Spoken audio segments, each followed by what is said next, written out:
"Sir, my mommy's crying in the bathroom."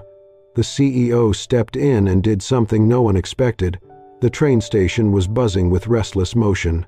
Outside, the rain came in fine needles, soaking everything in a chill that clung to skin and bone. Inside, the waiting area hummed with suitcase wheels, overhead announcements, and the low murmur of people checking watches and sighing at delays. "Attention passengers," the speaker crackled. "Regional Line 7 to Fairfield is delayed by approximately 45 minutes due to weather conditions. We apologize for the inconvenience." Near the ticket counter, a little girl stood alone. She could not have been more than 6 years old. Her coat, clearly second-hand, clung damply to her thin frame. Brown curls stuck to her forehead in limp ringlets, and her small hands clutched a worn plush bunny whose ears drooped like wet leaves. The clerk behind the counter looked up, frowning. "Sweetheart, where's your mom or dad?" The girl swallowed hard, her lips trembling from the cold. Her voice came out no louder than a whisper. "Sir, my mommy's crying in the bathroom. She said, we can't go home." The words didn't sound rehearsed. They were raw and unsure, like a child trying to make sense of something she shouldn't have to understand. The ticket clerk blinked, unsure of what to do. He glanced around for a supervisor. That was when a man in a black suit, walking past with a coffee in hand, stopped. He had been heading toward the south terminal, blending in despite his tailored appearance. His dark coat was still speckled with rain, collar turned up against the wind. A name badge wasn't visible. Nothing about him said he belonged to the station staff, but he stepped forward anyway. He crouched down slowly so he wouldn't startle her. "Hi there," he said gently. "What's your name?" The girl sniffled, wiping her nose with her sleeve. "Sophie." He nodded. "Nice to meet you, Sophie. My name's Callum." She looked up at him, hesitant but relieved that someone was finally listening. Her voice was still quiet. "Mommy's name is Elara Hayes," she said. Maybe we'd have to sleep here tonight, but I don't want her to be sad anymore." Callum's eyes flicked toward the bathrooms. His mind quickly pieced together a picture no child should have to describe. A mother overwhelmed, out of options, quietly falling apart behind a locked door while her daughter stood alone among strangers. This wasn't a lost child. This was something else entirely. He stood, looked at the ticket clerk. "Can you watch her for a moment?" The clerk nodded, eyes wide. Callum walked toward the restrooms. He stopped outside the women's and hesitated, not out of embarrassment, but out of respect. Then he knocked, once, then again, gently. "Excuse me," he said, keeping his voice calm but clear. "My name is Callum. I believe your daughter Sophie is waiting outside. She's worried about you. I just want to make sure you're all right, and maybe help if I can." There was no answer at first. Then, after a few long seconds, the door creaked open. The woman standing behind it looked startled, but composed. Barely. Her blonde hair was pulled back hastily into a bun, now partially undone and damp from the rain. Her eyes were red. She wore a wrinkled button-down shirt and jeans darkened by water. In one hand, she clutched a fraying tote bag. "I'm sorry," she said quietly. "I didn't mean to cause trouble. We're fine." Callum didn't move closer. He didn't try to peer past her or offer immediate pity. He just looked at her. Really looked. And what he saw wasn't a woman falling apart. He saw someone holding herself together by force of will. "No trouble," he said softly. "Your daughter handled things very bravely. She just didn't know what to do." The woman, Elara, he assumed, closed her eyes for a second, then opened them again, blinking back whatever emotions still threatened to spill over. "I just needed a minute," she said. "Just 1 minute to breathe." Callum nodded, and in that moment, something subtle shifted in him, not out of sympathy, but out of respect. Because here, in the fluorescent-lit hallway of a station packed with people too busy to care, stood a mother in soaked clothes who had walked into a bathroom not to give up, but just to cry. And sometimes, that was the strongest thing a person could do. Callum stepped out of the restroom hallway with a heaviness in his chest he couldn't quite explain. The woman behind that door wasn't fragile, like he might have assumed. She wasn't drowning, just exhausted from treading water for too long. A few minutes later, she emerged. Elara Hayes. Her blonde hair, now slightly drier, was still messily pinned up. Her clothes clung to her in damp creases, and her eyes were red-rimmed, but steady. Her hand held Sophie's tightly, like an anchor. She approached him with composure that seemed stitched together by sheer willpower. "Thank you," she said softly. "I'm sorry for causing a scene." Callum looked at her closely. The redness in her eyes hadn't stolen the determination from them. She wasn't panicked, just worn. "It's not a problem," he replied, his voice softer than usual. "But do you need help?" Elara paused. There was the smallest flicker of something, temptation, maybe, but it passed just as quickly. She shook her head. "I'm not asking for anything, just a place for my daughter to sit for a while. I'll figure it out." Callum exhaled slowly. He didn't know what answer he'd been expecting. But this quiet dignity, it unsettled him in a way he hadn't anticipated. "Do you have any family nearby?" he asked gently. "Friends you can call?" Elara's expression didn't waver, but her eyes lowered. "No, it's just us. We live in another state. I came here for a job interview today." Her voice was calm, almost too calm, but it didn't go well. He tilted his head. "Can I ask why?" She hesitated, then seemed to make a decision. Her lips pressed together, her gaze flicking toward Sophie, who was now curled up on a waiting bench nearby, hugging her plush bunny close. "Because I brought my daughter," Elara admitted, her voice quiet but clear. "It was my 4th interview in 2 weeks. I didn't have anyone to watch her, and I couldn't leave her alone." She reached into her coat and pulled out a worn, faded wallet.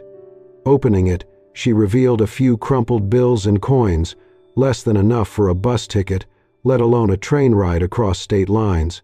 "I borrowed money from a friend to get here," she continued.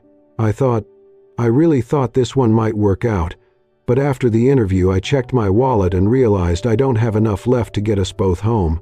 Her fingers tightened around the wallet, then relaxed. "I went into the bathroom," she added. "Not to give up, I just needed a place to cry. For the first time in months." The final sentence dropped into the space between them like a stone. Callum said nothing for a moment. He stood there, in his dry, expensive suit, feeling the weight of his position in a way he hadn't in a long time. He had access to anything he needed, hotel rooms, cars, entire terminals, while this woman had nothing but pride holding her upright. "I can help," he said finally. "I could buy you a ticket, or at least find you and Sophie a warm place to stay tonight." Elara looked at him for a long moment. Her eyes didn't well with tears. She didn't clasp her hands in gratitude. She just smiled, a thin, weary smile edged with pride. "Thank you," she said, "but I don't accept money from strangers, even kind ones." She looked down at her daughter again. "I'm trying to teach her that we don't rely on pity, even when it's well meant." Callum nodded slowly, letting the words settle. He respected that, deeply. Then, a thought flickered. What if, he began slowly, as if testing the idea aloud, "I told you there's a temporary opening at the customer service desk here at the station. You wouldn't need recent experience, just composure, the ability to handle questions, calm passengers, think on your feet." He met her gaze. "Would you be interested?" Elara blinked. Then, unexpectedly, she laughed, a dry, almost bitter sound. "I used to be the executive assistant to the VP of a global travel company," she said, half smiling. "Now I can't afford a train ticket." Callum didn't smile back, not out of pity, but out of something more complex, something like admiration. "Maybe," he said, "this isn't your ending. Maybe it's just a transition. And sometimes, a train station isn't where the journey stops." He nodded toward the floor. "Sometimes, it's where it starts." Elara looked at him again. Really looked, and for the first time that day, the dim light of the station caught something new in her eyes. Hope. Elara started the very next morning. Her new job wasn't glamorous, manning the customer service desk near the main concourse of the station. She wore a borrowed staff vest over her wrinkled blouse and had her name scribbled on a temporary badge. Still, she showed up early, hair tied up, eyes alert. Sophie sat quietly in the small staff break room just behind the service window, coloring with a box of worn crayons and humming to herself. She didn't fuss, she didn't whine. She seemed to understand that this, too, was part of something important. From the beginning, Elara worked with quiet focus. She directed lost tourists with gentle clarity, smoothed over tense complaints with the calm of someone who'd handled real emergencies. When a train was canceled due to a power issue, it wasn't the supervisor who stepped in, it was Elara who calmly rerouted passengers, handed out refund forms, and made sure a family with small kids found warm seats to wait out the delay. The other employees took notice. "She's new?" one conductor asked a colleague after watching her manage a crowd. "She's temporary," the colleague replied. "But maybe not for long." Unbeknownst to Elara, Callum had been observing her quietly over the course of several days. He didn't hover or interfere. He simply watched, from the upper level, from behind a column, from the small digital camera feeds he occasionally skimmed when alone in his office. What struck him wasn't just her efficiency. It was her kindness. The way she crouched down to eye level with elderly passengers. The way she explained platform changes to those who didn't speak English without a trace of frustration. The way her smile, worn but honest, put people at ease. It wasn't just service, it was care. One afternoon, during a lull, Callum walked past the break room. Sophie sat alone at the tiny table with her coloring book and a juice box. She looked up when she saw him and beamed. "Hi, Uncle Callum." He smiled, slightly surprised she remembered his name. "Hey there, Sophie. You doing okay?" She nodded, swinging her feet under the chair. Then, after a pause, she asked, "Do people sleep at train stations forever?" The question caught him off guard. He knelt beside her chair. "Why do you ask?" She looked toward the window, where her mother was still at the desk, assisting a man with a large suitcase. "Because Mommy said we might have to sleep here that night, if you didn't come. And there are other people. I saw a man sleeping on the bench yesterday." Callum's throat tightened. He cleared it gently, then said, "Not if they meet the right people." Sophie studied his face, then looked down at her drawing, a picture of 3 people standing in front of the station, a tall man, a blonde woman, and a girl with curly hair. She smiled, satisfied, and went back to coloring. Callum stood slowly. He glanced back through the glass at Elara, still at work, calm, capable, holding the line not just for the station, but for her own life. This wasn't charity. She didn't need rescuing. What she needed, what she deserved, was a chance to stand again. And that, Callum realized, was exactly what she was doing. By the second week of work, Elara had already become a familiar presence at the station. The early winter chill had begun to bite, seeping into every crack in the old walls. But inside the terminal, warmth bloomed in quiet places, like in the way Elara greeted passengers, or how Sophie's little feet pattered behind the help desk as she carried coloring sheets to the break room. Elara moved with practiced confidence now. She handled lost luggage cases, guided confused tourists in multiple languages, and had even memorized the timing quirks of the busiest commuter lines. Her co-workers began calling her the girl with the bright smile, and Sophie was affectionately dubbed the little citizen of the station. One afternoon, Sophie wandered into the staff hallway and taped a crayon drawing to the bulletin board.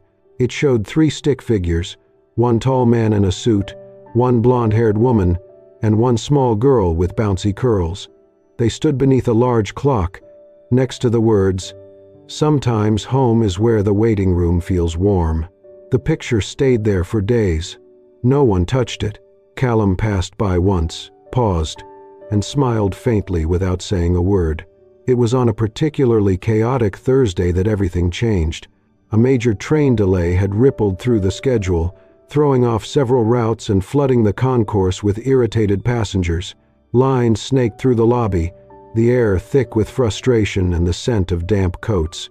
Elara was stationed at the main help desk, answering back-to-back questions, printing revised itineraries, and guiding elderly couples to warmer seating. She remained calm, composed, her tone patient even as tempers flared. In the middle of that chaos, just as she leaned down to pick up a fallen clipboard, her eye caught a flash of brown leather under one of the benches. She reached for it, an expensive-looking wallet, thick and heavy in her hand. She opened it quickly to check for ID. Inside, she found several crisp $100 bills, easily $2,000, a business card, 2 credit cards and a New York State ID, Martin Collins, and a first-class train ticket. There were no cameras pointing directly at her. No one nearby seemed to have noticed. She could have slipped it into her bag and walked away. No one would know. But Elara didn't hesitate. She closed the wallet, stood up, and walked directly to the announcement desk. A few minutes later, the station's PA system echoed through the busy halls. If any passenger named Martin Collins has misplaced a brown leather wallet, please proceed to the main information desk. A staff member has secured it. It wasn't long before a middle-aged man in a designer coat came rushing up to the counter.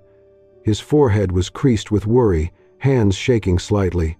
When Elara handed over the wallet, he opened it immediately, checking the contents. Nothing missing. He looked up at her, blinking. "You're the one who found this?" She nodded. "You didn't take anything? Not even the cash?" She gave a small smile. "I'm teaching my daughter that doing the right thing isn't always the easy thing, but it's still the right thing." He looked at her more closely now. "Do you know who I am?" She shook her head. "I'm one of the board members of this rail company. I'm going to personally recommend your name to the executive team." But Elara held up a hand, kind but firm. "That's kind of you, but unnecessary. I'm just grateful to have this job. I just want to work hard, go home safely with my daughter, and sleep well at night." He nodded slowly. "You'll go far. Even if you don't want credit, you deserve it." From the mezzanine above, Callum had been watching the entire exchange. He had not planned to stop, but something made him stay, just long enough to witness the choice Elara made when no one was looking. He said nothing at the time, but something in his expression shifted as he turned away.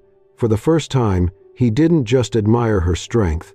He respected her character, deeply, quietly, and fully. Because Elara wasn't just honest when people were watching, she was honorable when no one was. The rain hadn't let up since morning. It pattered steadily against the high windows of the station, muffling the sound of announcements and making the warm interior feel more like a shelter than a stopover. That afternoon, the company hosted a small internal event, a roundtable session to gather ideas from frontline employees on how to improve the customer experience. It was Callum's initiative, part of a quiet shift in leadership he'd begun after seeing the station through Elara's eyes. Though he was the CEO, he remained anonymous in the meeting, sitting in the back, blending into the group of mid-level managers. Elara had been invited to join at the last minute. She took a seat near the center, surrounded by long-time employees, many of whom still didn't quite know her story.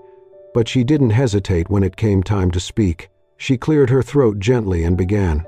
"I think the wheelchair access ramp near Platform 4 could be improved. It's too steep for someone without assistance." A few heads nodded. She continued. "Also, the signage for the northbound trains isn't clear enough. I've seen tourists miss their connections because they couldn't tell which track was which." More nods. A few people jotted notes. "And one more thing," she added, her voice warming. "Sometimes, people wait for hours when trains are delayed, especially families. Maybe we could set up a little reading corner or quiet area, somewhere soft, especially for the little ones." Silence. Then soft murmurs of agreement. No theatrics, just common sense, spoken with clarity and compassion. Callum, sitting in the back, didn't move, but he watched. After the meeting, as the crowd dispersed, he quietly approached her near the vending machines. "You've thought a lot about this station," he said. Elara turned, a bit surprised to see him there. "I spend most of my days here now," she said lightly. He hesitated, then asked the question that had been circling in his mind since her first day. "Where did you study management?" Elara smiled faintly. "The School of Life. But, officially, I was the assistant VP of operations at a travel agency chain. Pretty big one." Callum raised his eyebrows. She paused, then added, "I left when I got pregnant." His voice softened. "They didn't support you?" Her smile faded. "No one did," she said simply. "I wasn't married. My partner left, and I didn't want to terminate the pregnancy. That decision cost me my job, my apartment, friends I thought I had." She looked away for a second, eyes fixed on the streaks of rain down the glass. "But I chose Sophie. I chose her, even when it meant starting over from zero." There was no bitterness in her voice, just honesty. "I worked temp jobs, moved town to town, carried her in my arms during interviews, hoping someone would see me as more than a liability." She exhaled slowly. "It's been a long road." Callum didn't respond right away. He just stood there, the low rumble of a passing train filling the silence between them. When he finally spoke, his tone had shifted. "Most people would have given up." Elara shook her head. "No, they just find a way to survive." He looked at her now, not as someone who needed help, but as someone who had given help even when she had none to spare. "You didn't just survive," he said quietly.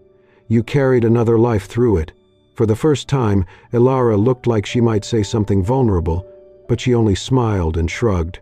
"I didn't have armor, so I grew thick skin."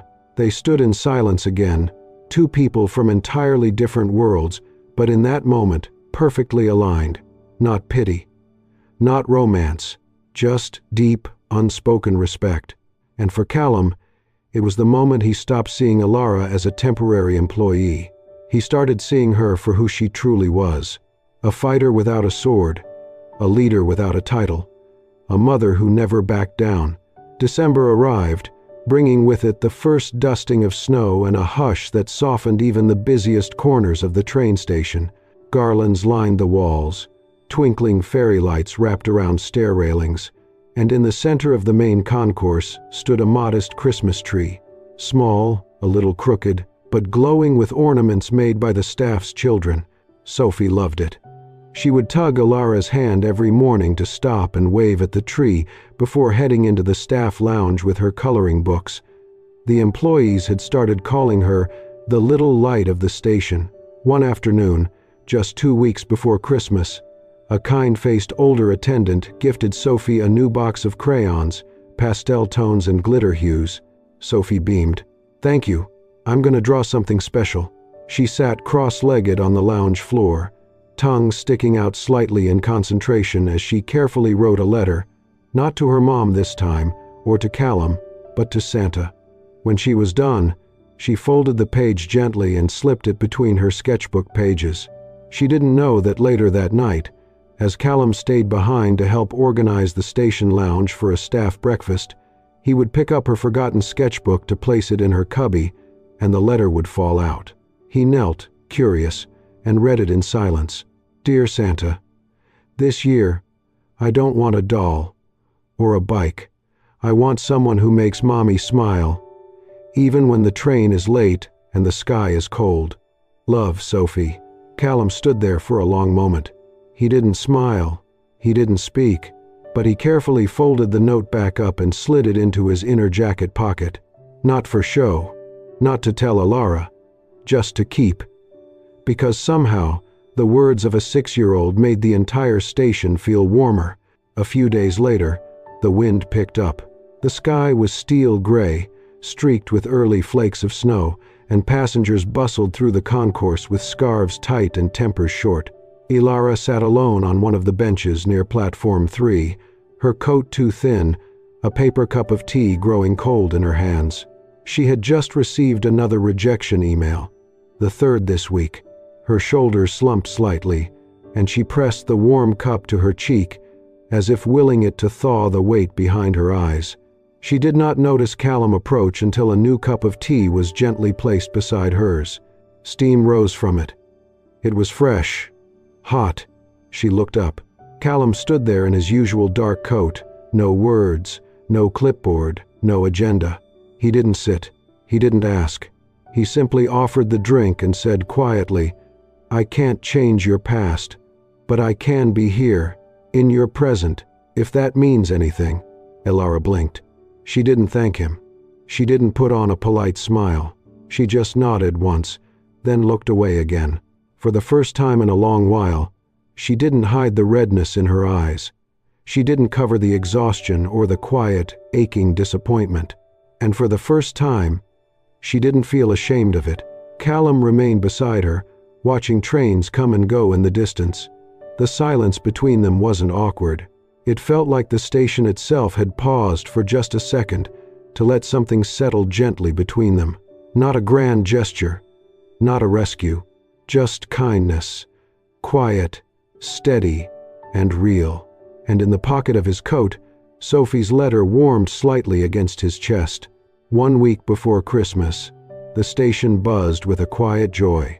The annual winter appreciation event was modest. No fancy gala or corporate fireworks, just a heartfelt gathering to honor both employees and passengers who had brought light to the long winter months. Elara arrived early, bundled in a second-hand coat layered over her station-issued uniform. Sophie clutched her hand, eyes gleaming at the decorated tables full of cookies, cocoa, and handmade ornaments. Elara didn't expect anything. She had only been working temporarily, after all. But as she entered the staff hallway, she noticed the bulletin board had changed. The usual train schedules and safety flyers were still there, but now surrounded by colorful holiday cards addressed to her. "Thank you, Miss Elara. I would have missed my grandson's wedding if you hadn't helped me find my platform in time. M. Levinson, 82. To the kind lady at the info desk. I panicked when I lost my wallet. You told me to breathe. That meant more than you'll ever know. Andrew K., single dad. You reminded me that kindness still exists. Thank you for helping me rebook my ticket when I was alone and scared. Jimin, international student." Elara touched the edges of each card gently, as if afraid they'd disappear. Sophie tugged at her sleeve. "Look, Mommy, that's your name on all of them." "I know," Elara whispered, her voice thick. She took the cards and pinned them neatly to the corkboard, one by one. Not for show, just to remind herself that she hadn't just been surviving. She'd been showing up, making a difference. As she stepped back, an older woman with a cane approached her from the waiting area. Her scarf was knit in bold colors, and her smile was soft. "You may not remember me," the woman said, "but your daughter gave me a tissue last week when I was crying." Elara blinked. I didn't know." The woman leaned in slightly. She said, "My mommy says crying doesn't mean you're weak. It means you're trying." That little girl lit up my entire afternoon. She looked over at Sophie now, who was giggling with a conductor and trying to hang a paper snowflake on a garland. "She's a light," the woman added, eyes crinkling. "You both are." In the main terminal, a temporary stage had been set up for the event's closing remarks. Callum stood behind the scenes, suit crisp, tie slightly loosened. He had been nominated by national press as one of the year's most human-centered CEOs, a title he never asked for, and one he was prepared to politely decline. But instead of giving the speech himself, he handed the note cards to someone else. "Elara," he said gently, "I think this should be yours." Her eyes widened. "Me? Why?" "Because this station is warmer because of you. People feel seen because of you. That's worth sharing." Elara hesitated. Then she took a breath, smoothed her sleeves, and walked up the small wooden steps. The microphone squeaked slightly as she stepped into the warm glow of the stage lights. She looked out, not just at employees, but at passengers, regulars, and staff from all corners of the station. Then she spoke. Not loudly, not perfectly, but honestly. "I used to think a train station was just a place people passed through. A stop, a delay, sometimes an ending. But lately I've realized something else. She paused. Sometimes, a station is where you rest, where you breathe, where you begin again. And maybe, if you're lucky, it becomes a place that feels a little like home. The room was silent for a moment. Then came applause, warm, real, from every direction. In the back of the room, Callum watched her, his expression unreadable to most. But Sophie saw it. She ran up and slipped her hand into his. "She was really scared, you know," Sophie whispered. "But not anymore." Callum nodded slowly, never taking his eyes off Elara. "She doesn't have to be," he said. "Not anymore." The winter fair transformed the station into something close to magic. Garlands draped along the ticket counters. Warm lights blinked above the platforms. The smell of cinnamon and hot cocoa swirled between the echoes of announcements. Elara stood near the photo booth set up by Track 3, bundled in a deep blue coat, new but not store-bought. A handwritten tag inside read, "To Elara, from all of us, you make this place better. Team Station North." She ran her hand over the sleeve with quiet reverence. It had been years since anyone gave her something without her having to earn it. Sophie came skipping over, wearing a red velvet dress and a pair of felt antlers on her head. She clutched a small white envelope against her chest. "Is Callum here?" she asked, eyes bright with mischief. Elara scanned the crowd, and there he was, waiting by the snow-dusted platform. No suit today, just a thick, knit scarf, and his usual calm presence. Somehow, still looking slightly out of place among the streamers and cardboard reindeer, Sophie ran up to him without hesitation. "I have something for you." Callum crouched, smiling. "Is it another drawing?" "Even better." She handed him the envelope. He opened it carefully. Inside was a piece of folded construction paper. In blue marker, in a child's careful scrawl, it read, "Dear Santa, I think I already found the gift. Can I keep it forever? Love, Sophie." Callum blinked. For a man who ran entire railway networks, who made billion-dollar decisions with his signature alone, he found himself completely unprepared. He looked up. Elara stood a few feet away, watching. She didn't speak, didn't rush forward, just gave the smallest, quietest nod. And Callum understood. There was no confession, no dramatic kiss under falling snow. Just a silent agreement that something had shifted and it didn't need to be named. He reached out and took Elara's hand. No crowd noticed, no camera clicked, but it was the most important gesture he'd made all year. Sophie beamed. "See? Told you Santa reads every letter." Later that evening, the three of them sat on a bench by the far end of the station. It was quieter there, the kind of quiet that felt earned. Sophie curled up beside her mother, head resting gently on Elara's lap. Her tiny hand stayed curled around Callum's, like it belonged there. Above them, the yellow station lights bathed everything in soft gold. Outside, the wind picked up, but it no longer felt cold. A train rolled in. They didn't get up, because for the first time in a very long time, none of them were looking for the next stop. They were already where they were meant to be. If this story warmed your heart and reminded you that kindness can rewrite even the coldest winter, don't forget to subscribe to Soul-Stirring Stories for more tales that heal, inspire, and stay with you long after the screen fades to black. Tap hype if Sophie, Elara, and Callum's quiet journey touched something in you. Share this video with someone who believes in second chances, or needs to believe, because sometimes the smallest voices say the biggest things, and sometimes home isn't a place. It's a moment shared. Thanks for watching.